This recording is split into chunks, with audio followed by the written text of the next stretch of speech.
Arithmetic progression में चलिए और चीजों को क्या करते हैं, समझते हैं।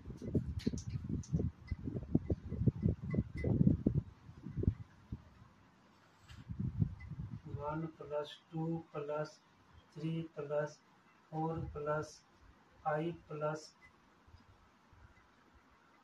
100। यदि आपको बोला जाए कि जो काउंटिंग नंबर जो है, काउंटिंग नंबर तो 1 से लेके 100 तक, और ये सब को प्लस करेंगे तो उसका आंसर कितना आएगा? तो आप इसको क्या जल्दी बता सकते हैं? तो इसको देखिए, इसको कैसे जल्दी करेंगे बिना रूल से। देखिए, तो क्या करते हैं, इस 1 को पहले लेंगे और ये लास्ट जो टर्म है इसको पहले लेंगे, इन दोनों को प्लस करेंगे तो आएगा 101। उसका यहाँ 2 को लेंगे और 100 के पहले कितना है 99, उसको लेंगे और दोनों को प्लस कर देंगे, इसका भी आंसर आता है 101।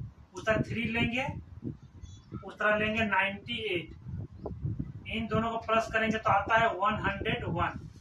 यानी इसको हम देखते हैं कि सब में क्या हो रहा है, 101 101 101। यानी इसको इस तरह आगे बढ़ाएंगे तो पेयर के वो बनेगा, पेयर 50 पेयर से बनेगा, टोटल के वो बनेगा 50 पेयर। इसमें कोई भी नंबर रिपीट करना नहीं है।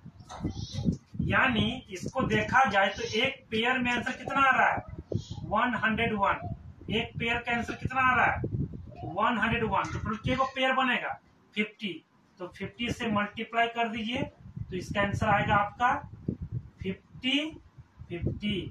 यानी काउंटिंग नंबर को यदि 1 से लेके 100 तक सबको प्लस किया जाए तो इसका आंसर आता है 50 50, यानी 5050।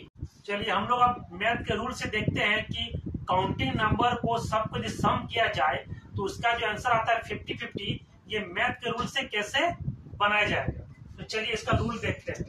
तो इसको हम पहले बोलते हैं, इसको फर्स्ट टर्म बोलते हैं, फर्स्ट टर्म को लिखते हैं ए से, सेकंड टर्म को किस लिखते हैं A2 से, और डी हम लोग निकाल लेते हैं। डी का फॉर्मूला क्या होता है A2 माइनस A1, यानी आपका 2 माइनस 1 कितना हो गया 1, और इसको कहा जाता है लास्ट टर्म, इसको लिखते हैं AN से, ये कितना है 100।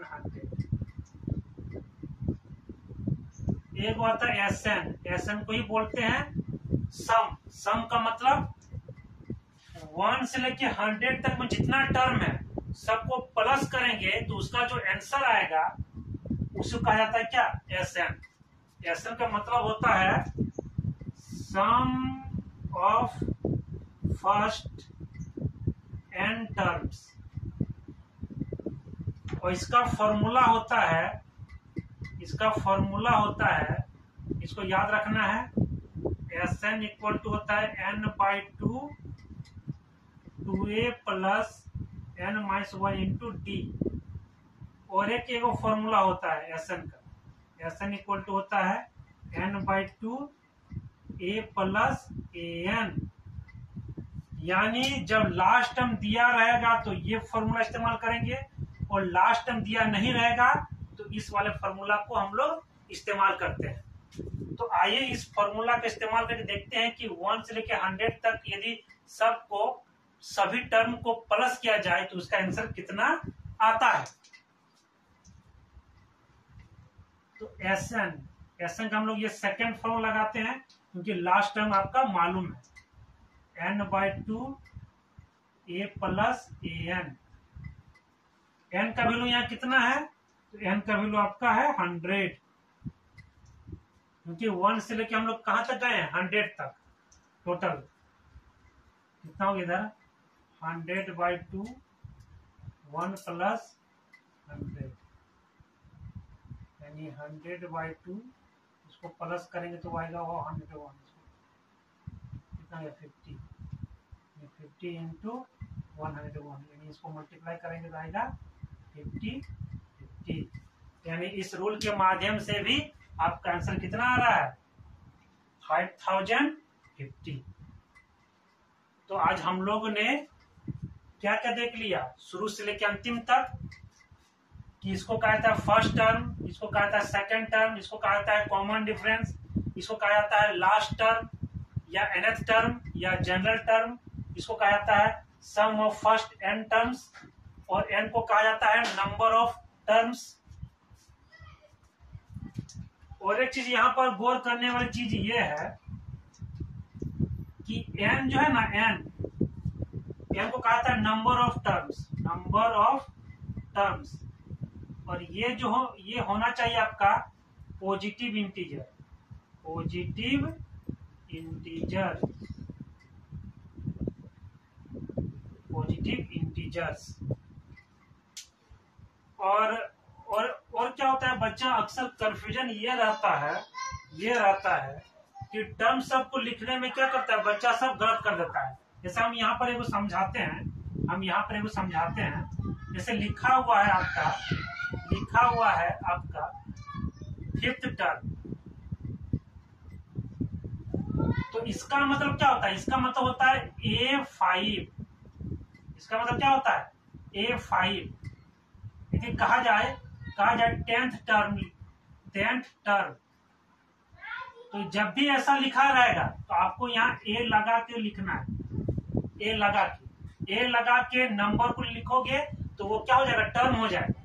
और इसका हम रूल बताए थे कि 5 है, यहाँ A लिखना है, प्लस देना है, और 5 पे 1 माइनस कर देना है, यानी 5 में 1 माइनस कर देना है, तो कितना आया 4, और D को क्या करना है, सटा देना है।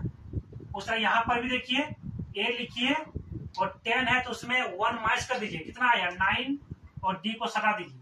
इसी को हम लोग बोले थे 1 हटा के D सटा के। अरिथमेटिक प्रोग्रेशन में हम लोग और चीजों को समझने की कोशिश करते हैं। जैसे यहाँ पर 1 2 3 4 5 उस तरह करके कितना तक गया है, 100 तक। तो इसमें हम देखते हैं कि यहाँ A जो है 1 है, इस A को आप लोग S1 भी कह सकते हैं। और यहाँ पर देखते हैं A2 का वैल्यू कितना है आपका, 2 है।